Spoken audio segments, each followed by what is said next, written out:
Daily English 10 sentences in speaking. I am a student. මම ශිෂ්‍යයෙක්. I was about to go. මම යන්න හිටියේ. All are same to me. මට කෝකත් එකයි. I don't remember anything. මට මුකුත් මතක නෑ. We had written that. අපි ඒක ලියලා තිබුණා. She will be writing for me. ඇය මා වෙනුවෙන් ලියමින් සිටීවි. Will she be a great doctor? ඇය හොඳ වෛද්‍යවරියක් වේවිද?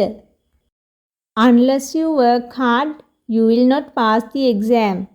ඔයා හොඳින් පාඩම් කළේ නැත්නම් විභාගේ පාස් වෙන එකක් නෑ. Do you know the meaning of this? ඔයා මේකේ තේරුම දන්නවද? We are going to face to the A-level exam on next November. ලබන නොවැම්බරයේ අපි උසස් පෙළ විභාගයට මුහුණ දෙන්නයි යන්නේ. Take life day by day and be grateful for the little things. Don't get stressed over what you can't control. I invite you to subscribe my channel and stay with us. Then you can get more videos like this. Have a nice day.